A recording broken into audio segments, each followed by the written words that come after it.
Bienvenidos a su canal UCR, un canal donde seguimos haciendo televisión con sentido en el siglo XXI. En esta ocasión vamos a tocar el tema sobre los orígenes del universo y para ello hemos invitado al máster Rudy Corrales Vega.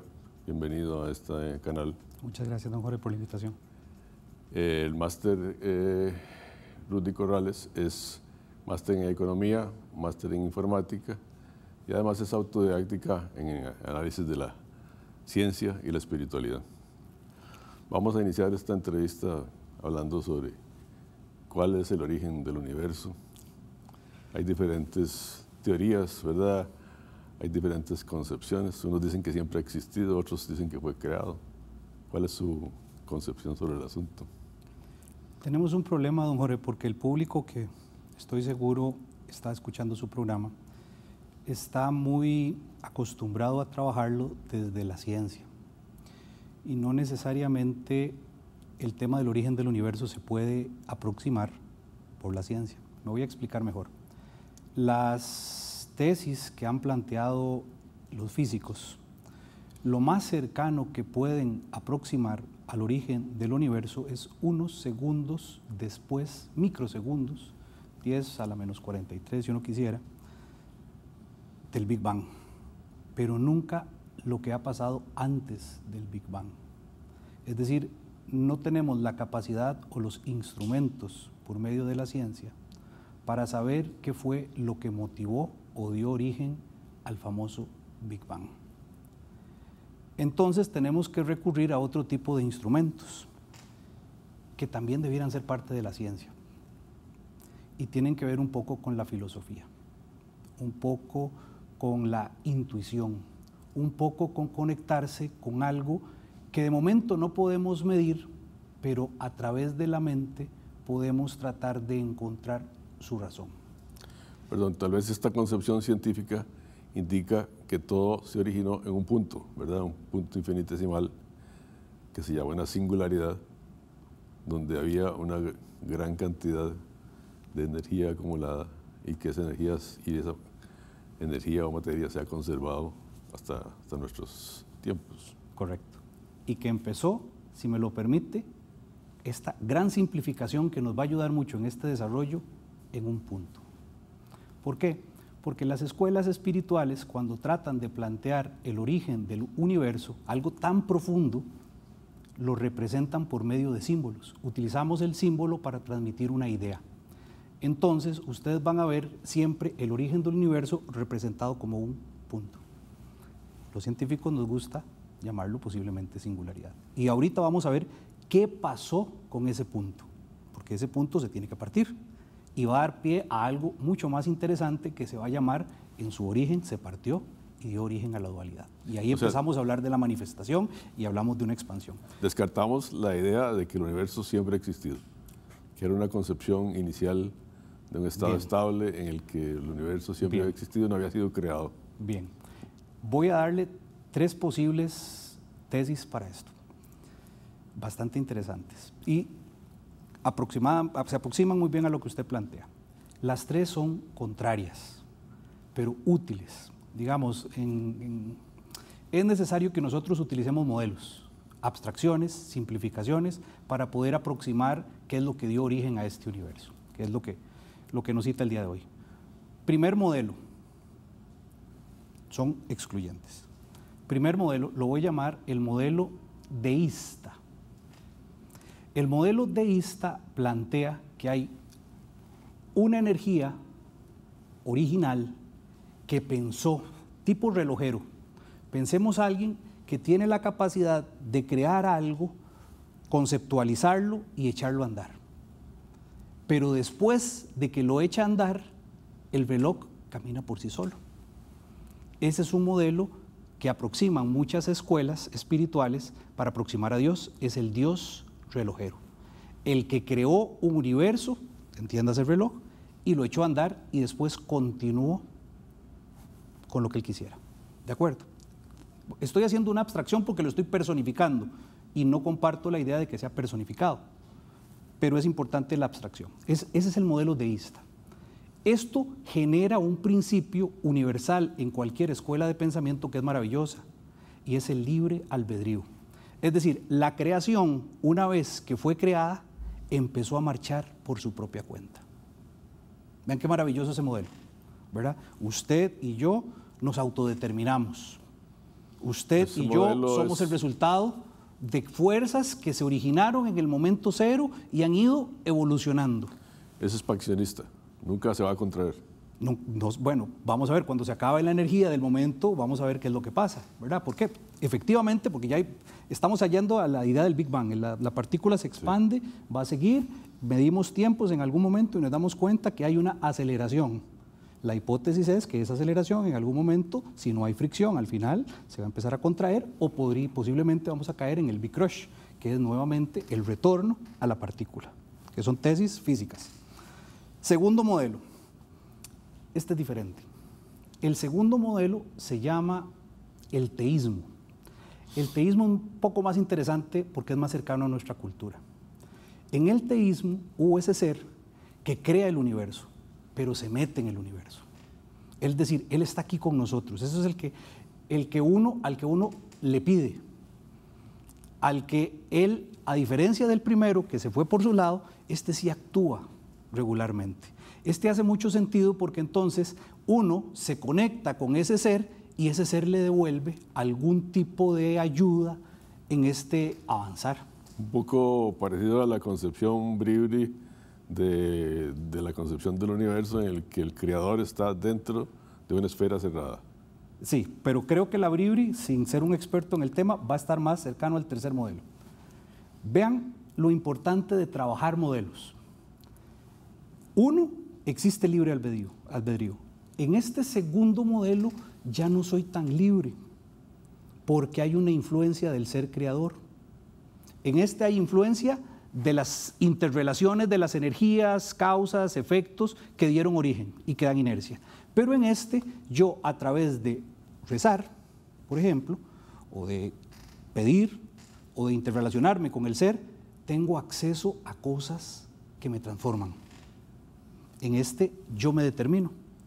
En este hay más bien la imposibilidad de un libre albedrío prácticamente. Curioso es cuando hay personas que en su relación espiritual rezan y dicen que tienen libre albedrío. La combinación de modelos hace que en algún momento nosotros caigamos en algunas contradicciones. ¿De acuerdo? Vamos al tercer modelo.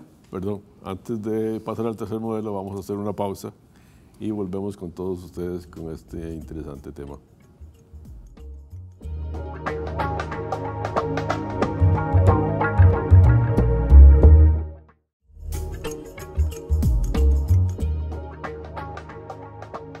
Continuamos con el economista Corrales, oyendo su concepción del tercer modelo de la creación del universo. Don Jorge, nada más voy a hacer una salvedad también. Estoy proponiendo 3 hoy en este diálogo. Hay muchos más, ¿verdad? Los 3 creo que nos ayudan mucho a entender un poquitito el fenómeno a propósito de lo que nos planteaba la tesis Bribri que usted me comentó hace unos minutos. El tercer modelo se llama el panteísmo. Entonces, ese fue bastante utilizado también en la Edad Media. Hay muchas pinturas medievales donde se ve una figura de un señor y en el centro la creación. Y ahí estás vos en el centro de la creación.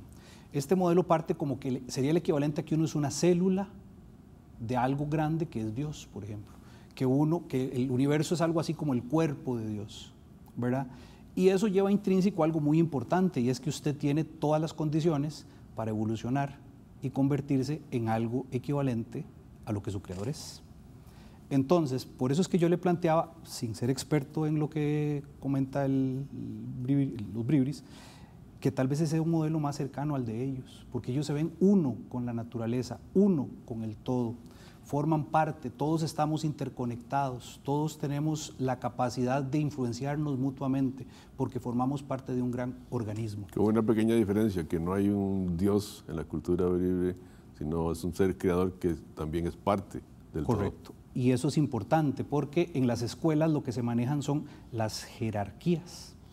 Usted y yo, que seguramente tenemos un origen de formación católica, o hemos tenido contacto con gente católica, era normal escuchar arcángeles, por ejemplo, o hablar de un Dios trino, Padre, Hijo y Espíritu Santo. Entonces, hay como necesidades de que entre el humano y Dios existan jerarquías para poder comunicarse con ellas. Y esas jerarquías son las que, por ejemplo, Platón desarrolló en el momento de la creación del universo. Para volver al tema de las energías, estoy tratando de conectarlo. Platón llamó al ordenador del universo el demiurgo. Entiéndase esto. El concepto es, existe lo que voy a llamar en este momento, perdón por la expresión, espíritu, y de pronto surge algo adicional al espíritu que es la materia. Entonces esa materia, que ahorita vamos a hablar de los elementos en el momento que se expande, no hay intención en ella, lo único que hay es materia, y se le agrega el componente, o en su manifestación energía, o en su manifestación demiurgo, que toma esa energía y empieza a generar las primeras causas, que son las que dan origen al ciclo evolutivo. En esa concepción científica, digamos, existen dos cosas, el espacio y la energía, básicamente, energía o materia de acuerdo a la ecuación de Einstein, ¿verdad? De Einstein, pero entiéndase que las dos tienen un origen común, el principio creador, que después en la manifestación sí tenemos que separarlas, que ahí es a donde yo quiero hablar de la primera separación de la partícula, que le conté, del punto, donde se abre, donde hay una dualidad. Y esa dualidad no es otra cosa que la materia y el espíritu, ¿verdad? Y entonces eso hace mucho sentido en las escuelas espirituales, porque uno entiende que la materia es como el vehículo sobre el cual la energía empieza a trabajar y empieza a potenciarse, ¿verdad? Porque la que tiene intención, la que tiene, digamos, la carga original del principio creador es la energía, y la materia es el vehículo que le da sustento. Esos modelos sí conciben, digamos, que toda esa energía está acumulada en un punto infinitesimal. En su origen. En su origen, sí, correcto. Y que cuando se manifestaron... Y que va a haber expansión, porque se ha demostrado, digamos, que hay expansión por el Big Bang, por las mediciones de puntos y por cómo van las cosas moviéndose. La velocidad de la luz, ¿verdad? Así es. Y que en algún momento... Algo va a pasar con eso, sí, o sea que sí, porque el dibujo es cónico, ¿verdad? Digamos, no es una explosión en círculo, en los modelos físicos, es una explosión, digamos, donde el punto empieza aquí y se va expandiendo como hacia allá. Ahora, también sabemos de ese cálculo científico que el universo se creó hace 12.500 millones de años, de acuerdo a la luz que nos llega de diferentes estrellas. Sí, la fecha del universo... A ver, aquí es algo muy importante. Creo que fue en la serie Cosmos de Carl Sagan o algo así, que plantea el mapa del universo, digamos, como una recta. Y la recta de este universo, donde empieza a citar el fenómeno humano, es, digamos, si fueran 100, estamos del 99.5 para allá en cuanto a tiempo. Entonces, lo que hemos desarrollado y la precisión que hemos desarrollado está tratando de estimar muchísimo porcentaje. Entonces, podríamos hablar de tiempo, pero... Lo interesante es que la gente piensa que el tiempo siempre ha existido. No. Y de acuerdo a la teoría científica, el tiempo se origina en el Big Bang. En el mismo universo. La medición del tiempo origina en el mismo universo. Y por lo tanto, el ser humano no es un ser infinito, sino que al tener un origen, y esto es importante, nosotros no nacemos con nosotros nacemos con la manifestación y por lo tanto no somos infinitos. Al creador se le da la característica de estar por fuera del tiempo, porque más bien él lo creó en las escuelas espirituales. Ahora, ¿qué piensa usted de la velocidad de la luz como una constante universal? Okay, podría ser, porque si queremos, digamos, viajar hacia otras latitudes, posiblemente tengamos que viajar a una mayor velocidad que la velocidad de la luz, y eso... Sí. Es imposible, digamos. Ve qué interesante lo que usted está planteando, y es que yo, para trasladarme del punto 1 del universo al punto 2 del universo, necesito trasladarme en un viaje lineal o curvo, o como lo quiera ver, si usted supone que el universo es este. Pero ¿qué le parece si yo le contara que la física cuántica recientemente ha descubierto el principio de la singularidad, y es que estando en dos lugares diferentes hay una conexión entre este punto y en este punto? Entonces, esa separación que usted me habla, que es la que la física le gusta, porque tiende a pensar que usted está allá y yo estoy aquí, las escuelas espirituales la resuelven en algo que la física cuántica apenas está empezando a estudiar. Y es que hay una conexión directa entre usted y yo. Y que si yo cierro los ojos y me conecto con usted, estoy con usted. Esa es la, digamos, la versión ondulatoria de las partículas. Bueno, el principio de que hay dos puntos y que lo que le pasa a este le va a pasar a este. Usted no puede encontrar una partícula en un momento dado, sino que podría estar en cualquier lugar. Y esto es muy importante, a ver, porque lo estamos llevando a la ciencia y la idea es llevarlo a la espiritualidad, a la espiritual o a lo que uno entiende. Muchos de nosotros tenemos familiares muy cercanos o personas a las que tenemos mucho aprecio.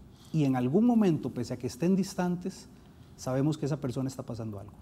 Y usted le ha pasado con su hijo, posiblemente con su señora o con alguien. Y esa sensación, usted me va a decir que viajó a la velocidad de la luz, pero yo le voy a decir que nunca se viajó, sino que usted estuvo conectado permanentemente con esa persona y que lo único que usted hizo fue vencer esa barrera donde usted pensaba que estaba separado. ¿Y eso que usted me dice es demostrable o es una cuestión de fe? La física cuántica lo está empezando a demostrar cuando se da este principio de que lo que le pasa a este, le pasa a este independientemente de la distancia en donde esté. Lo otro, y ese es el problema que yo le mencionaba, estamos tratando de aproximar temas espirituales de formación del universo con herramientas que miden. Voy a ponerle un ejemplo que ocurrió hace muchísimos años, creo que fue McDowell allá por los 900. Él quiso demostrar que cuando usted moría, de su cuerpo se desprendía el espíritu, ¿verdad? En su obsesión por demostrar algo que creo que para nosotros es una idea común. Y él empezó a pesar muertos. Personas que están agonizando, los empezó a medir y después de que morían, los volvió a pesar. Y empezó a hacer estadísticas. A nosotros que nos gustan las mediciones. Esto es como una obsesión del ser humano de medir, ¿verdad? De darse cuenta, cuando necesariamente, tal vez por la intuición, podríamos sentirnos cómodos. Ahí es donde surge la figura de que el alma o el espíritu o lo que abandona el cuerpo, según lo que usted crea, pesa 21 gramos. Hasta una película. Bueno, vamos a hacer otra pausa, don Rudy, y volvemos con ustedes de nuevo.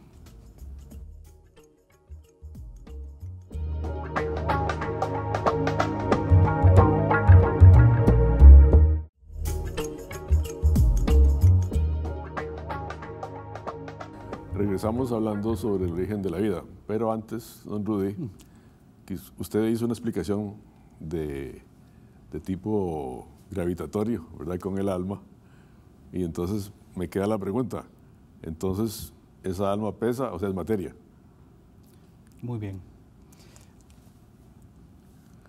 Vamos a ver, aquí tengo que recurrir nuevamente a otro modelo, porque no hay verdades absolutas en este momento para nosotros. Nosotros estamos como dentro de la caverna, decía Platón, y la idea es la que estamos tratando de aproximar. Entonces necesitamos símbolos o metáforas para poder hacerlo. Para muchos, el modelo es suficiente con dos: cuerpo y espíritu. Ese es un modelo que se parte, que separa, que parte. Otros necesitan tres: el cuerpo, el alma y el espíritu. Esos son muy bonitos, ahorita se los explico. Otros necesitamos tal vez hasta 5 para poder hacerlo. La cultura bribri, 4. Usted escuchó por ahí. Sí, 4 etapas tiene. ¿Verdad? Otros necesitan 7. Vamos a empezar a construirlos nosotros aquí de a poquitos. Y en la cultura bribri no hay muerte, ¿eh? Hay solo transformación. Correcto. ¿Y qué es lo que tiene un poco relación con la transformación de la materia, ¿verdad? Que no se crea ni se destruye, solo se transforma y la energía es la que permanece. Ajá. Y por lo tanto vamos a llegar al consenso entonces de que lo que siempre va a existir vamos a llamarlo espíritu. ¿De acuerdo? Lo que me falta ahí es el concepto de entropía, ¿verdad? El aumento del desorden en el universo. Pero bueno, por el Demiurgo, pero ahorita lo hablamos, que es el que siempre, la energía reguladora que trata de ordenar absolutamente todo esto. Ahí vamos a usar a Platón. El tema con los cuerpos o con los vehículos o con lo que sea es, tenemos el espíritu, ¿ok? Y ahora le contaba lo de la famosa anécdota esa de los 21 gramos. Resulta, para muchos, para los que, a ver, no quiero negar o afirmar la existencia de fantasmas, pero existen personas bastante serias que afirman que aún después de la muerte han visto figuras de carácter espectral andando por ahí, ¿verdad? Eso nos lleva a que hay al menos tres, si creemos en esa tesis. El cuerpo, el alma, que anda divagando por ahí, y el espíritu. Voy a darle una idea que no sé si la va a compartir conmigo. Don Jorge, usted no es don Jorge. Usted es una persona, ingeniero, un caballero, con familia, que vive en Costa Rica en este momento. Pero lo que siempre va a existir es su espíritu. Y no va a ser hombre, no va a ser mujer, no va a tener tanta edad. Es energía pura que siempre ha existido desde el origen de la creación. La forma que es lo que usted y yo hoy estamos viendo, ¿de acuerdo?, va a morir.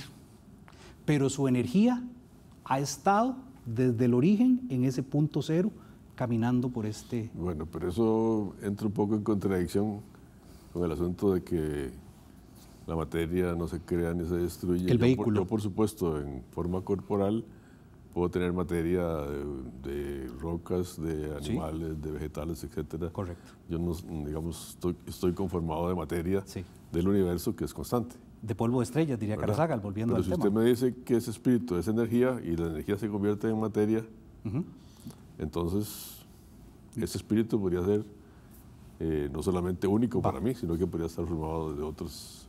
Detengámonos un segundito, porque entonces hay una idea que no he transmitido muy bien. Cuando el universo se crea, está el espíritu. Este tiene la intención y empieza a andar todo esto.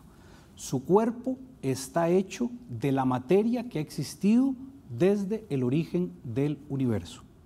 Y cada vez que ese espíritu ha necesitado un vehículo para estar acá, lo ha construido a partir de la materia que está en el universo.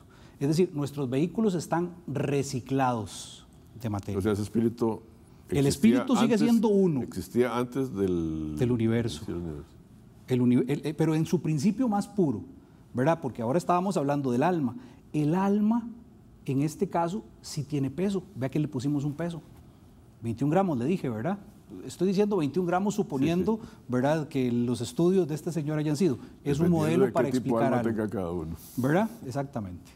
Lo que quiero contarles entonces, que en ese modelo hay 3, pero hablamos de 4.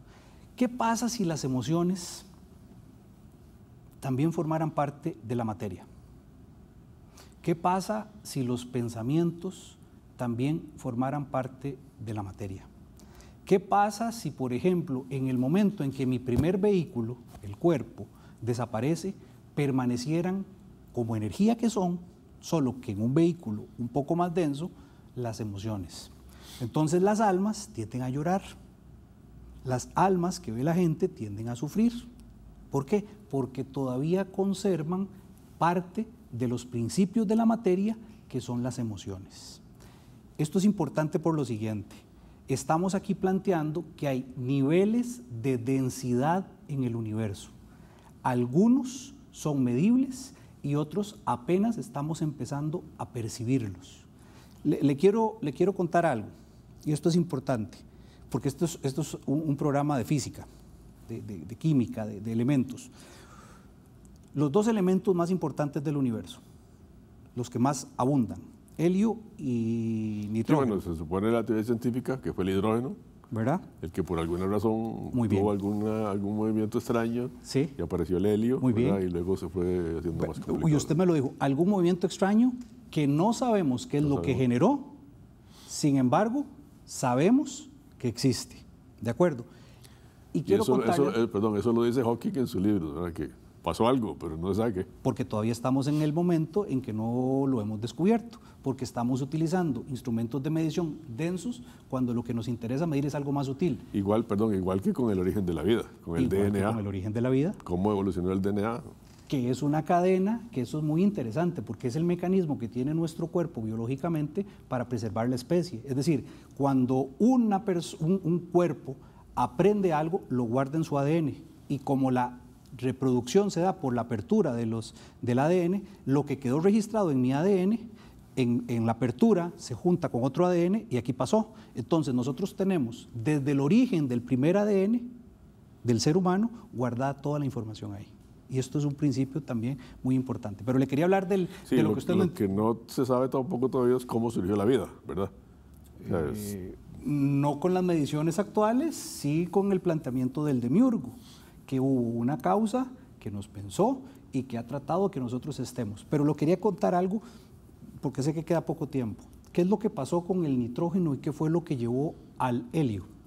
Dos principios que se estudian en la escuela de física: los enlaces iónicos y los enlaces covalentes. Corríjame si estoy equivocado.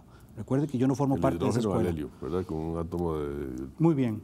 ¿Qué es lo que hace el enlace iónico?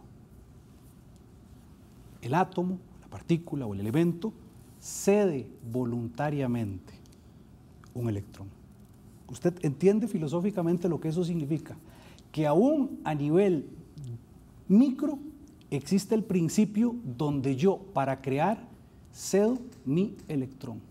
Vean qué fuerte es esto, para que usted lo cuestione. Sí, vamos a quedar por aquí, porque el tema es amplísimo, ¿no? Podemos seguir hablando de muchas cosas, pero muchas gracias, el tiempo se acabó. Muchas gracias a ustedes, señores televidentes, y volvemos pronto con otro tema parecido.